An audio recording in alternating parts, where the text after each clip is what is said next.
തിരുവനന്തപുരം കോർപ്പറേഷനിൽ ബി.ജെ.പി. ഭരണം വീഴാൻ പോകുന്നു എന്നും പറഞ്ഞ് ലഡ്ഡു പൊട്ടിക്കാൻ കാത്തിരിക്കുന്നവർ ഇതൊന്ന് കേൾക്കണം.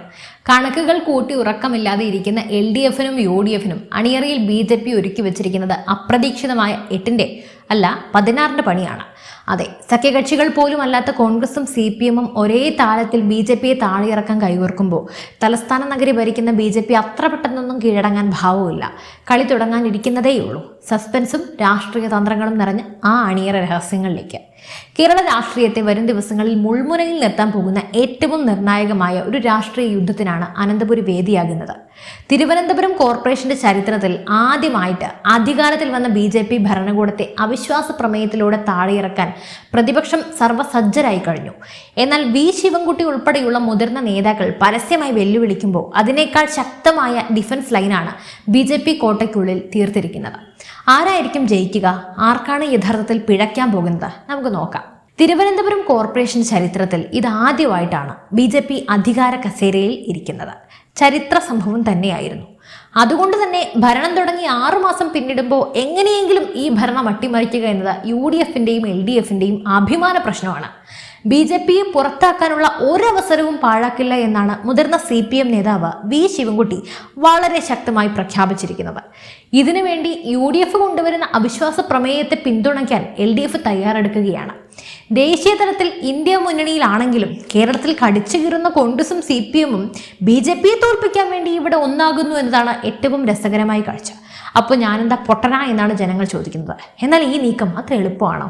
നിയമപ്രകാരം ഒരു അവിശ്വാസ പ്രമേയം ചർച്ചയ്ക്ക് എടുക്കണമെങ്കിൽ പോലും ആകെ അംഗങ്ങളുടെ 33% ആളുകളുടെ പിന്തുണ വേണം. അതായത് 101 അംഗ കൗൺസിലിൽ 34 പേർ പ്രമേയത്തിൽ ഒപ്പിടണം.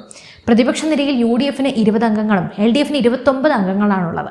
ഇവർ പരസ്പരം വിട്ടുവീഴ്ച ചെയ്തൊന്നിച്ചാൽ മാത്രമേ ആദ്യ കടമ്പ പോലും കടക്കാൻ സാധിക്കൂ. നിലവിൽ കോൺഗ്രസ് ജില്ലാ നേതൃത്വവും CPM-ഉം ഇതിനുവേണ്ടിയുള്ള അവസാനവട്ട ചർച്ചയിലാണ്. ഇനി നമുക്ക് ബി.ജെ.പിയുടെ കരുത്തിലേക്ക് വരാം. 101 അംഗങ്ങളുള്ള കൗൺസിലിൽ കേവല ഭൂരിപക്ഷത്തിന് വേണ്ടത് 51 അംഗങ്ങളാണ്. ബി.ജെ.പിക്ക് കൃത്യം 51 അംഗങ്ങളുടെ പിന്തുണയോടെയാണ് ഭരണം ലഭിച്ചത്.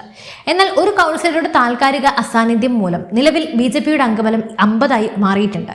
ഇതോടെ ഭൂരിപക്ഷമില്ല എന്നും പറഞ്ഞ് പ്രതിപക്ഷം ബഹളം വയ്ക്കാൻ തുടങ്ങിയിരിക്കുകയാണ്. മറുപക്ഷത്ത് LDFും UDFും കൈകോർത്താൽ അവരുടെ അംഗബലം 49 ആകും. ഒരു UDF വിമതന്റെ പിന്തുണ കൂടി അവർ ഉറപ്പാക്കിയാൽ പ്രതിപക്ഷത്തിനും 50 തികയ്ക്കാം. അതായത് ഇരുവിഭാഗവും ഇപ്പോൾ 50-50 എന്ന നിലയിലാണ് നിൽക്കുന്നത്. ഇഞ്ചോടിഞ്ച് പോരാട്ടം എന്ന് പറഞ്ഞാൽ ഇതാണ്. ഒരു വോട്ടിന്റെ വ്യത്യാസത്തിൽ ഭരണം മാറാം, അല്ലെങ്കിൽ നിലനിൽക്കാം. പ്രതിപക്ഷം വലിയ തന്ത്രങ്ങൾ മെനയുമ്പോൾ ബി.ജെ.പി. ക്യാമ്പ് തികച്ചും ശാന്തമാണ്. കാരണം ഈ അവിശ്വാസ പ്രമേയത്തെ എങ്ങനെ നിഷ്പ്രഭമാക്കണമെന്ന കൃത്യമായ റൂട്ട് മാപ്പ് ബി.ജെ.പി. നേതൃത്വം തയ്യാറാക്കി കഴിഞ്ഞു. ബി.ജെ.പിയെ അത്ര പെട്ടെന്ന് ആർക്കും തകർക്കാൻ കഴിയില്ലെന്ന് തെളിയിക്കുന്ന 3 പ്രധാന തന്ത്രങ്ങളാണ് ഇപ്പോൾ പുറത്തു വരുന്നത്. കേവലം വോട്ട് കണക്കുകൾ മാത്രം നോക്കിയാണ് ശിവൻകുട്ടിയും സംഘവും സംസാരിക്കുന്നത്. എന്നാൽ ബി.ജെ.പി. അണിയറയിൽ ലക്ഷ്യമിടുന്നത് പ്രതിപക്ഷ നിരയിലെ അതൃപ്തരായ ചില കൗൺസിലർമാരെയാണ്. UDF LDF അവിശുദ്ധ കൂട്ടുകെട്ടിൽ അമർഷമുള്ള ചില കൗൺസിലർമാരെ തങ്ങളുടെ ചേരിയിലേക്ക് എത്തിക്കാൻ അല്ലെങ്കിൽ വോട്ടെടുപ്പിൽ നിന്നും വിട്ടുനിൽക്കാൻ പ്രേരിപ്പിക്കാൻ ബി.ജെ.പിക്ക് സാധിക്കുമെന്നാണ് വിലയിരുത്തൽ. രാഷ്ട്രീയത്തിൽ അവസാന നിമിഷത്തെ അട്ടിമറികൾ പുതിയ കാര്യമല്ലല്ലോ. പ്രതിപക്ഷം ഉയർത്തുന്ന സാങ്കേതിക തടസ്സങ്ങളെ നിയമപരമായി തന്നെ നേരിടാനാണ് ബി.ജെ.പിയുടെ തീരുമാനം. തങ്ങളുടെ അംഗങ്ങളുടെ വോട്ടവകാശവും സത്യപ്രതിജ്ഞാ വിവാദങ്ങളും നിലനിൽക്കെ തന്നെ കൗൺസിലിന്റെ കസ്റ്റോഡിയനായ മേയറുടെ അധികാരങ്ങൾ കൃത്യമായി ഉപയോഗിക്കാൻ ബി.ജെ.പിക്ക് സാധിക്കും. വരും ദിവസങ്ങളിൽ കോടതിയിൽ നിന്നും അനുകൂലമായ വിധികൾ സമ്പാദിച്ച് പ്രതിപക്ഷത്തിന്റെ വായടപ്പിക്കാൻ ബി.ജെ.പിയുടെ ലീഗൽ സെൽ പൂർണ്ണ സജ്ജമാണ്.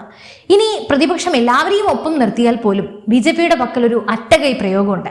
അതാണ് വിപ്പ് നൽകിയുള്ള കൗൺസിൽ ബഹിഷ്കരണം. നിയമപ്രകാരം ഒരു അവിശ്വാസ പ്രമേയം ചർച്ചയ്ക്ക് എടുക്കണമെങ്കിൽ ആകെ അംഗങ്ങളുടെ പകുതിയിലധികം പേർ, അതായത് മിനിമം 51 പേർ കൗൺസിൽ ഹാളിൽ ഹാജരുണ്ടാകണം.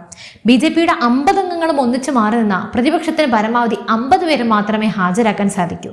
ഒരു വിമതൻ ഉൾപ്പെടെയുള്ള കാര്യമാണ് പറയുന്നത്. അങ്ങനെ വന്നാൽ കോറം തികയാതെ അവിശ്വാസ പ്രമേയം ചർച്ചയ്ക്കെടുക്കാതെ തന്നെ തള്ളിപ്പോകും. അതായത് ബി.ജെ.പി. വിചാരിച്ചാൽ ഈ അവിശ്വാസ പ്രമേയം ചർച്ച ചെയ്യാൻ പോലും സമ്മതിക്കാതെ പ്രതിപക്ഷത്തെ അമ്പയെ പരാജയപ്പെടുത്താം. വരുന്ന തിങ്കളാഴ്ച ചേരുന്ന കൗൺസിൽ യോഗമാണ് ഈ രാഷ്ട്രീയ നാടകത്തിന്റെ ക്ലൈമാക്സ് തീരുമാനിക്കുക. ബി.ജെ.പി. കൗൺസിലർമാർ യോഗത്തിൽ പങ്കെടുക്കുമോ അതോ തന്ത്രപരമായ ബഹിഷ്കരണത്തിലൂടെ പ്രതിപക്ഷത്തിന്റെ അവിശ്വാസ പ്രമേയത്തിന്റെ കാറ്റ് ചോർത്തുമോ? ഇതാണ് ഇനി അറിയാനുള്ളത്. BJPയുടെ വികസന ഭരണത്തിൽ വിരളി പൂണ്ടാണ് കോൺഗ്രസും CPM തമ്മിലുള്ള ജനവിരുദ്ധ കൂട്ടുകെട്ട് രൂപപ്പെട്ടിരിക്കുന്നത് എന്ന വികാരം ജനങ്ങൾക്കിടയിൽ എത്തിക്കാനും BJPക്ക് ഇതിലൂടെ സാധിക്കും.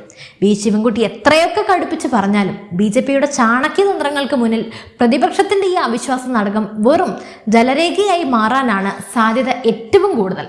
അനന്തപുരിയുടെ ഭരണം ജനങ്ങൾ BJPയെയാണ് ഏൽപ്പിച്ചത്. അത് അട്ടിമറിക്കാൻ നോക്കുന്നവർക്ക് അടുത്ത ദിവസം കൗൺസിൽ ഹാളിൽ വെച്ച് BJP കൊടുക്കാൻ പോകുന്നത് വലിയൊരു രാഷ്ട്രീയ തിരിച്ചടിയായിരിക്കും, അത് ഉറപ്പാണ്. കസേര മോഹിച്ചൊന്നിച്ചവർക്ക് നിരാശപ്പെടേണ്ടി വരുമോ, അതോ BJP തങ്ങളുടെ കരുത്ത് ഒരിക്കൽ കൂടി തെളിയിക്കുമോ? നമുക്ക് കാത്തിരുന്ന് തന്നെ കാണാം. എന്തായാലും ഈ വിഷയത്തിൽ നിങ്ങളുടെ അഭിപ്രായം എന്താണ്? BJP ഈ പ്രതിസന്ധിയെ മറികടക്കുമോ? തീർച്ചയായും നിങ്ങളുടെ അഭിപ്രായങ്ങൾ താഴെ കമന്റ് ബോക്സിൽ രേഖപ്പെടുത്തുക. കൂടുതൽ രാഷ്ട്രീയ വിഷയങ്ങൾക്കായി ഇപ്പോൾ തന്നെ ഈ ചാനൽ സബ്സ്ക്രൈബ് ചെയ്യുക. മറ്റൊരു വിഷയമായി വീണ്ടും കാണും വരെ നന്ദി. News desk ABN Malayalam.